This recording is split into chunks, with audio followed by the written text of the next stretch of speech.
यह पाठ डॉक्टर भीमराव अंबेडकर द्वारा रचित है। इससे जितने भी ऑब्जेक्टिव आपके एग्ज़ाम 2024 में बनते हैं, सभी प्रश्नों को आज देखने वाले हैं।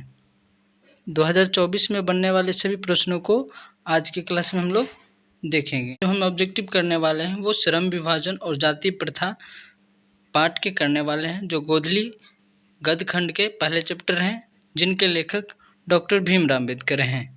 चलिए, तो आज का पहला क्वेश्चन है, श्रम विभाजन और जाति प्रथा के लेखक कौन है। गद्यखंड के गोधली के गद्यखंड के पहले क्वेश्चन है, श्रम विभाजन और जाति प्रथा के लेखक कौन है। ऑप्शन है गुणाकर मूले, भीमराव अंबेडकर, रामविलास शर्मा, नलिन बलोचन शर्मा। कौन होंगे प्यारे छात्रों? श्रम विभाजन और जाति प्रथा के जो लेखक है वो डॉक्टर भीमराव अंबेडकर है। Option number B right answer है। चलिए, अगला क्वेश्चन देखते हैं। अगला क्वेश्चन है, आज का अगला क्वेश्चन है, भीमराव अंबेडकर का जन्म कब हुआ था। क्वेश्चन है, भीमराव अंबेडकर का जन्म कब हुआ था। ऑप्शन है 14 अप्रैल 1891 ईस्वी को, 20 अप्रैल 1892 ईस्वी को, 24 अप्रैल 1824 ईस्वी में, 28 अप्रैल 1894 ईस्वी में। प्यारे छात्रों, आपको बता दें डॉक्टर भीमराव अंबेडकर का जो जन्म हुआ था वो 14 अप्रैल 1891 को हुआ था। यह श्रम विभाजन और जाति प्रथा पाठ के लेखक है। यह पाठ बाबा साहेब भीमराव अंबेडकर के एनिहिलेशन, ठीक है, एनिहिलेशन ऑफ कास्ट से भाषण से लिया गया है। चलिए, अगला प्रश्न देखते हैं। अगला प्रश्न है, बाबा साहेब भीमराव अंबेडकर का जन्म किस राज्य में हुआ था। किस राज्य में हुआ था? बाबा साहेब भीमराव अंबेडकर का जन्म किस राज्य में हुआ था। ऑप्शन है बिहार, महू मध्य प्रदेश, गुजरात, उत्तर प्रदेश। प्यारे छात्रों, बाबा साहेब भीमराव अंबेडकर का जन्म महू मध्य प्रदेश में हुआ था। चलिए आगे बढ़ते हैं। अगला प्रश्न है आप सबके लिए, आज का अगला प्रश्न है, श्रम विभाजन और जाति प्रथा गद्य की कौन सी विधा है। श्रम विभाजन और जाति प्रथा गद्य की कौन सी विधा है। पहली है कहानी है, नाटक है, निबंध है, आत्मकथा है। प्यारे छात्रों, आप सबको पहले ही मैंने बताया था, यह जो श्रम विभाजन और जाति प्रथा बाबा साहेब भीमराव अंबेडकर के द्वारा लिखा गया जो पाठ है, यह एक प्रकार का निबंध है। और ये कहाँ से निबंध लिया गया है? एनिहिलेशन से, एनिहिलेशन ऑफ कास्ट नामक भाषण से लिया गया है। चलिए अगला बढ़ते हैं। अगला प्रश्न है, भीमराव अंबेडकर के विख्यात भाषण एनिहिलेशन ऑफ कास्ट का हिंदी रूपांतर किसने किया था। प्यारे छात्रों, आपको बता दें कि भीमराव अंबेडकर के विख्यात भाषण जो था वो कौन सा था? Annihilation of caste. इसका जो हिंदी में रूपांतर किया था, यह किया था किसने? ऑप्शन है ददई सिंह यादव, ललई सिंह यादव, रूपक सिंह यादव, ललन सिंह यादव। तो आपको बता दें कि भीमराव अंबेडकर का एनिहिलेशन ऑफ कास्ट का रूपांतर ललई सिंह यादव ने किया था। Option number B right answer. चलिए अगला प्रश्न देखते हैं। अगला प्रश्न है, भारतीय संविधान का निर्माता किन्हें कहा जाता है। यानी प्यारे छात्रों, हमारा भारत का जो संविधान है उसके निर्माता कौन है। ऑप्शन है महात्मा गांधी, भीमराव अंबेडकर, राजेंद्र प्रसाद, जवाहरलाल नेहरू। तो होता है प्यारे छात्रों, हमारा भारतीय संविधान जो है वो डॉक्टर भीमराव अंबेडकर के द्वारा लिखा गया है। Option number B right answer. चलिए आगे अगला प्रश्न देखते हैं। अगला प्रश्न है, श्रम विभाजन और जाति प्रथा पाठ बाबा साहेब के किस भाषण का संपादित अंश है। श्रम विभाजन और जाति प्रथा जो पाठ है बाबा साहेब के किस भाषण से लिया गया है। ऑप्शन है the caste in India their mechanism. दूसरा ऑप्शन है genesis and development, annihilation of caste, who are Shudras. प्यारे छात्रों, मैंने अभी जस्ट बताया है आप सबको कि यह श्रम विभाजन और जाति प्रथा जो पाठ है, यह बाबा साहेब के एनिहिलेशन का ऑफ कास्ट नामक भाषण नामक से लिया गया है। अगला प्रश्न देखते हैं।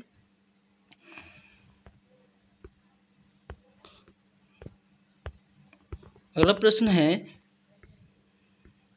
भीमराव अंबेडकर के मुख्यतः प्रेरक व्यक्ति रहे हैं। प्यारे छात्रों, बाबा साहेब भीमराव अंबेडकर के जो मुख्यतः प्रेरक व्यक्ति थे वो कौन कौन थे? आपको मैंने कहानी जब सुनाया था तो कहानी में मैंने बताया था, जो बाबा साहेब भीमराव अंबेडकर हैं उसके मुख्यतः प्रेरक व्यक्ति 3 थे। ऑप्शन है बुद्ध, कबीर, ज्योतिबा फूले। बताइए, और या सभी? तो प्यारे छात्रों, आपको बता दें, भीमराव अंबेडकर के द्वारा के मुख्यतः प्रेरक व्यक्ति जो थे वो सभी थे, यानी बुद्ध भी थे, कबीर भी थे और ज्योतिबा फूले थे। तो option number D right answer हो जाएंगे सभी। चलिए अगला प्रश्न देखते हैं। अगला प्रश्न है, आदर्श समाज स्वतंत्रता, समानता, भ्रातृत्व पर आधारित होगा, यह किसने कहा था? किसने कहा था प्यारे छात्रों कि आदर्श समाज जो है वह स्वतंत्रता, समता और भ्रातृत्व पर आधारित होगा? किसने कहा था? ऑप्शन है मैक्स मुलर, भीमराव अंबेडकर, बिरजू महाराज, गुना करमले। प्यारे छात्रों, आपको बता दें कि यह लाइन भीमराव अंबेडकर के द्वारा दिया गया है। यह भीमराव अंबेडकर का कहना था कि यह आदर्श समाज स्वतंत्रता और समता भ्रातृत्व पर आधारित होगा। चलिए अगला प्रश्न देखते हैं। अगला प्रश्न है, क्वेश्चन नंबर 10 है। प्रश्न नंबर 10, आधुनिक सभ्य समाज श्रम विभाजन को आवश्यक क्यों मानता है? क्वेश्चन नंबर 10 है, आधुनिक सभ्य समाज श्रम विभाजन को आवश्यक क्यों मानता है? ऑप्शन है कार्य कुशलता के लिए, भाईचारे के लिए, रूढ़िवादिता के लिए, इनमें से कोई नहीं। प्यारे छात्रों, आपको बता दें कि आधुनिक सभ्य समाज श्रम विभाजन को आवश्यक मानता है। किसके लिए? कार्य कुशलता के लिए। Right answer option number A. Option number A right है। चलिए आगे बढ़े। चलिए अगला प्रश्न है। अगला प्रश्न देखेंगे, भारत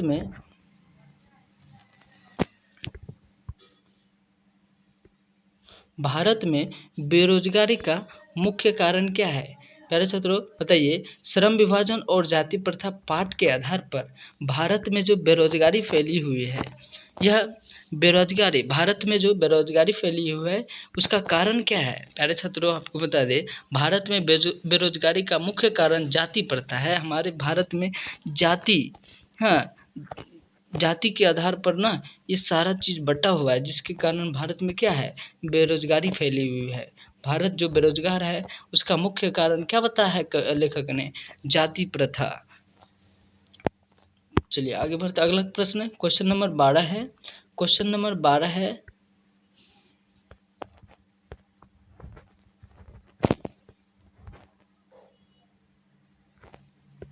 क्वेश्चन नंबर 12 देखेंगे। क्वेश्चन नंबर 12 है, संविधान निर्माता अंबेडकर के अनुसार आदर्श समाज किस पर आधारित होना चाहिए? कहता है लेखक के अनुसार, संविधान निर्माता अंबेडकर के अनुसार आदर्श समाज जो है वह किस प्रकार का होना चाहिए, कैसा होना चाहिए? ऑप्शन है स्वतंत्र होना चाहिए, समता होना चाहिए, भ्रातृत्व होना चाहिए, सभी पर होना चाहिए। प्यारे छात्रों, यह सभी पर आधारित होना चाहिए। लेखक का कहना है कि हमारा जो आदर्श समाज है वह स्वतंत्र हो, समता हो और भ्रातृत्व हो, यानी सभी हो। Option number D right answer. चलिए अगला प्रश्न देखते हैं। क्वेश्चन नंबर 13 है। क्वेश्चन नंबर, भीमराव अंबेडकर किस विडंबना की बात करते हैं? भीमराव अंबेडकर किस विडंबना की बात करते हैं? ऑप्शन है, इस युग में जातिवाद के पोषकों की कमी नहीं है, जाति प्रथा श्रम विभाजन का स्वाभाविक रूप है, जाति प्रथा बेरोजगारी का एक प्रमुख कारण है, या इनमें से कोई नहीं। प्यारे छात्रों, भीमराव अंबेडकर किस विडंबना की बात करते हैं? लेखक जो है उनका कहना है जाति प्रथा बेरोजगारी का प्रमुख कारण है, इस युग में जातिवाद के पोषकों की क्या है? कमी नहीं है। Option number A right answer. चलिए अगला प्रश्न, अंबेडकर के अनुसार भाईचारे का वास्तविक रूप है। अंबेडकर के अनुसार भाईचारे का वास्तविक रूप क्या है? ऑप्शन है शहद की तरह, दूध पानी की मिश्रण की तरह, शक्कर और पानी के मिश्रण की तरह, इनमें से कोई नहीं। प्यारे छात्रों, आपके बता दें, बाबा साहेब भीमराव अम्बेडकर के द्वारा भाईचारे का जो वास्तविक रूप है वह है दूध पानी के मिश्रण की तरह। भाईचारे का जो वास्तविक रूप है वो कैसा होना चाहिए? दूध पानी के मिश्रण की तरह। जिस प्रकार दूध पानी में मिलकर वो हो जाता है, उसी प्रकार से भाईचारे का भी क्या होना चाहिए? वास्तविक रूप किसे कहा गया है? दूध और पानी के मिश्रण की तरह। चलिए अगला प्रश्न देखते हैं। क्वेश्चन नंबर 15 है, लेखक भारत में बेरोजगारी का प्रमुख व प्रत्यक्ष कारण किसको मानता है? यह प्रश्न लगता है फिर से आ गया है। क्या यह प्रश्न दोबारा आ गया? आप लोग बताएंगे कि लेखक जो है भारत में बेरोजगारी का प्रमुख व प्रत्यक्ष कारण किसको मानता है? यानी लेखक के अनुसार भारत में जो बेरोजगारी है उसका मुख्य कारण क्या है? ऑप्शन है कार्य कुशलता, जाति प्रथा, उद्योग धंधे की कमी, प्रतिकूल परिस्थितियाँ। प्यारे छात्रों, भारत में बेरोजगारी का जो कारण है वो मेन कारण है जाति प्रथा। Option number B right answer. अगला प्रश्न देखेंगे हम लोग। अगला प्रश्न है क्वेश्चन नंबर 16 है, बुद्धा एंड हिज धम्मा के लेखक कौन है? बुद्धा एंड हिज धम्मा के लेखक कौन है? नलिन बलोचन शर्मा है, गुणाकर मूले हैं, भीमराव अम्बेडकर, बिरजू महाराज, कौन है? तो प्यारे छात्रों, बुद्धा एंड हिज धम्म के जो लेखक हैं यह लिखा गया है डॉक्टर भीमराव अम्बेडकर के द्वारा। Option number C right answer लगाएंगे। बुद्धा एंड हिज धम्म के जो लेखक हैं वो भीमराव अम्बेडकर हैं। अगला प्रश्न देखते हैं। क्वेश्चन नंबर 17 देखेंगे। हु आर सुद्राज किसकी रचना है? कहा गया है क्वेश्चन में हु आर सुद्राज किसके द्वारा लिखा गया है? गुणाकर मूले के द्वारा, या मैक्स मुलर के द्वारा, या भीमराव अम्बेडकर के द्वारा, या पंडित बिरजू महाराज के द्वारा? प्यारे छात्रों, यह हु आर सुद्राज जो है यह भीमराव अम्बेडकर की रचना है। यह भीमराव अम्बेडकर के द्वारा रचित पाठ है। अगर आपसे पूछ दिया जाए कि भीमराव अम्बेडकर द्वारा रचित पाठ कौन सा है? Who are Shudras. क्या बतानी है? Who are Shudras. अगला प्रश्न देखते हैं। क्वेश्चन नंबर 18 देखेंगे। चलिए क्वेश्चन नंबर 18 है, भाईचारे का दूसरा नाम क्या है? भाईचारे का दूसरा नाम बताएंगे। भाईचारे का दूसरा नाम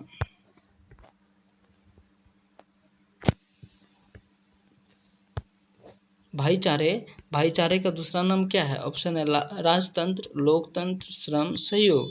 प्यारे छात्र, आपको बता दें पाठ के अनुसार भाईचारे का दूसरा नाम लोकतंत्र है। लोकतंत्र। चलिए आगे बढ़ते हैं। अगला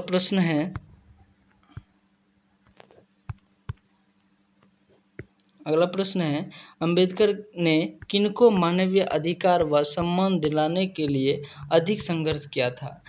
कहा गया है प्रश्न में, क्वेश्चन नंबर 19 में कहा गया है, अंबेडकर ने किनको मानवीय अधिकार व सम्मान दिलाने के लिए अधिक संघर्ष किया था?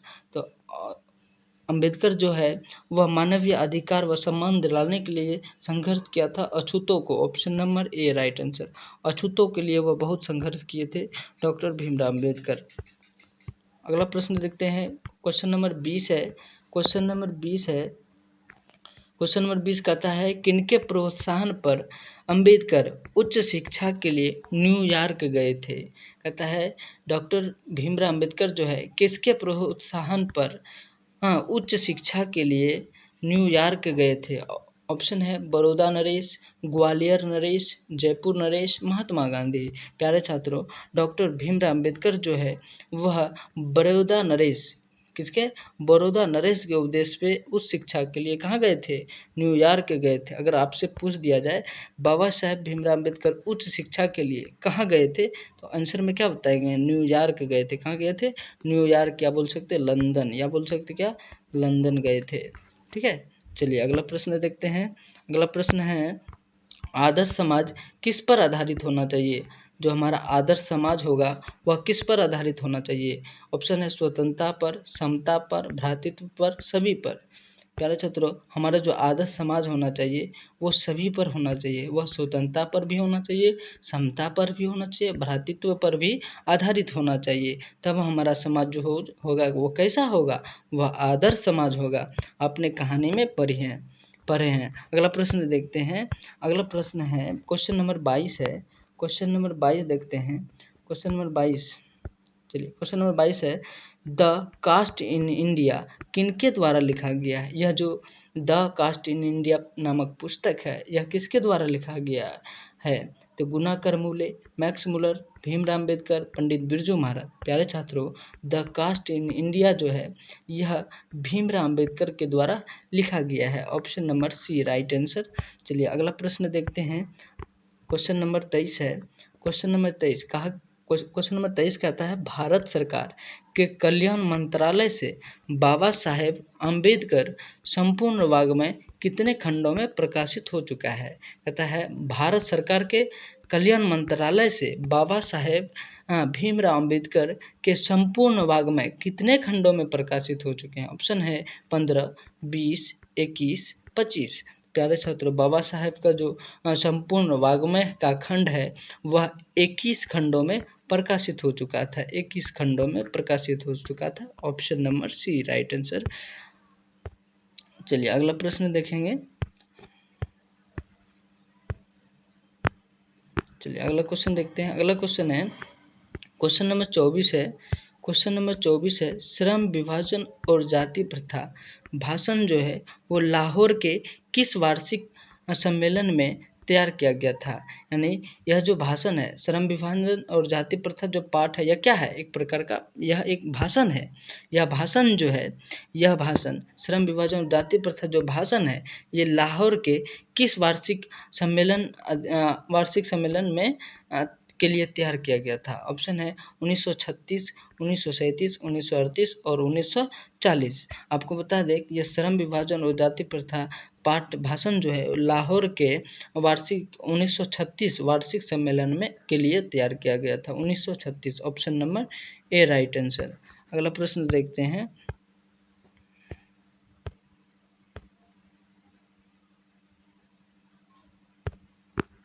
अगला प्रश्न है क्वेश्चन नंबर 25 है, इस युग में भी जाति पोजीशन की कमी नहीं है। सॉरी, यहाँ पोजीशन लिखा गया है, रॉन्ग, टाइपिंग मिस्टेक है प्यारे छात्रों। कहता है क्वेश्चन कहता है क्वेश्चन नंबर 25 है, इस युग में भी जातिवाद के पोषकों की कमी नहीं है, लेखक के अनुसार यह कैसी बात है?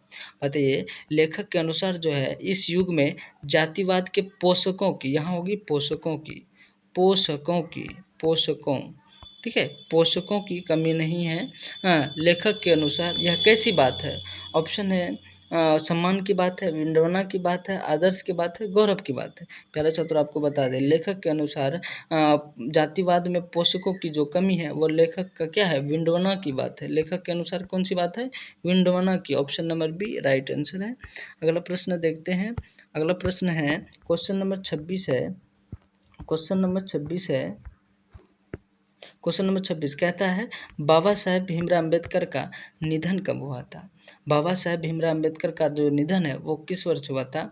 आप बता दें कि किस वर्ष बाबा साहेब भीमराव अम्बेडकर का जो निधन किस वर्ष हुआ था? ऑप्शन है 1950, 1956, 1952, 1960। प्यारे छात्रों आपको बता दें कि बाबा साहेब भीमराव अम्बेडकर का जो निधन है वह 1956 ऑप्शन नंबर बी हुआ था। 1956 में हुआ था। कब हुआ था? 1956 कब हुआ था? अगर पूछ दिया जाए बाबा साहेब भीमराव अम्बेडकर का निधन कहाँ हुआ था? निधन कहाँ हुआ था? तो दिल्ली में हुआ था। कहाँ हुआ था? दिल्ली में। बाबा साहेब भीमराव अम्बेडकर का जो निधन है वह दिल्ली में हुआ था। किस वर्ष हुआ था? 1956 में हुआ था। क्लियर। अगला प्रश्न पे चलते हैं। अगला प्रश्न देखेंगे, कहता है महू मध्य प्रदेश किनका जन्म स्थान है? कहता है किस लेखक का जन्म स्थान महू मध्य प्रदेश में हुआ है? महू मध्य प्रदेश में किसका जन्म स्थान है? किस लेखक का जन्म जो है महू मध्य प्रदेश में हुआ है? ऑप्शन है गुनाकर मूले, मैक्स मुलर, भीमराव अम्बेडकर, पंडित बिरजू महाराज। प्यारे छात्रों आपको बता दें कि महू मध्य प्रदेश में जो है डॉक्टर भीमराव अम्बेडकर का वो जन्म हुआ था। जन्म स्थान डॉक्टर भीमराव अम्बेडकर का है। Option number C. अगला प्रश्न देखेंगे। अगला प्रश्न है 28। प्रश्न नंबर 28 है, देयर मैकेनिज्म किनकी रचना है? देयर मैकेनिज्म किनकी रचना है? ऑप्शन है गुणाकर मूले, मैक्स मुलर, भीमराव अम्बेडकर, पंडित बिरजू महाराज। बताइए देयर मैकेनिज्म जो है वो किनके द्वारा लिखा गया है? पहला छात्र आपको बता दे, यह देयर मैकेनिज्म जो है वो बाबा साहेब अम्बेडकर, भीमराव अम्बेडकर के द्वारा लिखा गया है। Option number C right answer. अगला प्रश्न देखेंगे। अगला प्रश्न है विंडवना। विंडवना का अर्थ क्या है? बताइए विंडवना का अर्थ श्रम विभाजन और जाति प्रथा। पाठ के अनुसार विंडवना का स्वरूप क्या है या फिर विंडवना का अर्थ क्या है? ऑप्शन है समर्थक, पालक, उपहास, अचानक। पहले छात्र आपको बता दे विंडवना का जो अर्थ है वो उपहास है। क्या है? उपहास। लेखक उपहास। विंडवना का अर्थ उपहास बताते हैं। Option number C right answer. अगला प्रश्न देखते हैं। अगला क्वेश्चन नंबर 30 है। क्वेश्चन नंबर 30 है, बताए भारत में जाति प्रथा का मुख्य कारण क्या है? भारत में जो है जाति प्रथा का मुख्य कारण क्या है? जाति प्रथा से मुख्य कारण क्या हो रहा है?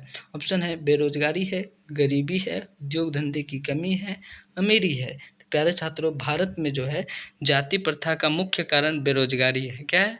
बेरोजगारी के कारण हमारे भारत में क्या है? जाति प्रथा है। जाति प्रथा के कारण क्या हो रहा है? हमारे भारत में बेरोजगारी हो रहा है। Option number A right answer.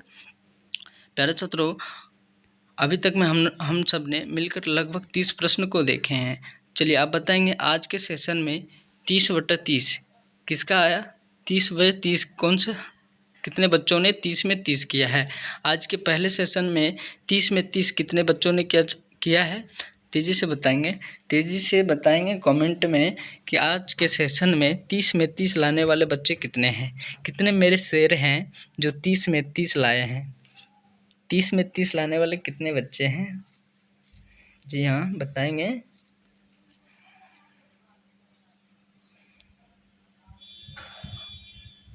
जी प्यारे छात्रों आपको बता दें कि आप अगर अपना ड्रीम पूरा करना चाहते हैं ना 2024 के लिए, वर्ष 2024 के मैट्रिक एग्ज़ाम के लिए अगर आप अपना ड्रीम 450 प्लस पूरा करना चाहते हैं तो आज ही ज्वाइन करें एन के सक्सेस कोच। एन के सक्सेस कोच आपका अपना यूट्यूब चैनल एन के सक्सेस कोच। प्यारे छात्रों आपको बता दें कि एन के सक्सेस कोच टेलीग्राम चैनल पर ज्वाइन कर लें। जो भी बच्चे अभी तक में टेलीग्राम चैनल को ज्वाइन नहीं किए हैं वो टेलीग्राम चैनल को ज्वाइन कर लें और वहाँ प्रत्येक सब्जेक्ट का chapter wise objective question quiz करवाई जाती है। हाँ आपको ये भी बता दें कि वहाँ कोई फीस नहीं लगती। जी एक बच्चा पूछ रहा है कि सर फीस कितना है? फीस कितना? नहीं बच्चे फीस नहीं है, फीस नहीं, फीस जीरो है। आपको बिल्कुल फ्री में जी हाँ प्यारा छात्रों इस प्लेटफॉर्म से आपको बिल्कुल फ्री में क्लास 10 के प्रत्येक चैप्टर का ऑब्जेक्टिव करवाई जाएगी और क्यूज करवाई जाएगी टेलीग्राम पे। जी टेलीग्राम पे। जी हाँ बच्चे एक बच्चा पूछ रहा है सर टेलीग्राम कैसे ज्वाइन करें? जी आपको प्ले स्टोर से टेलीग्राम ऐप डाउनलोड करना है और टेलीग्राम में सर्च करना है एन के सक्सेस कोच। वहाँ एक चैनल आएगी जिसको आपको ज्वाइन करना है वो कर लें। चलिए हो गया ना? हो जाएगा? जी सर हो जाएगा। चलिए आगे बढ़े। चलिए अगला प्रश्न देखते हैं। चलिए ज्वाइन कर लीजिएगा आप लोग। अगला प्रश्न देखते हैं हम लोग।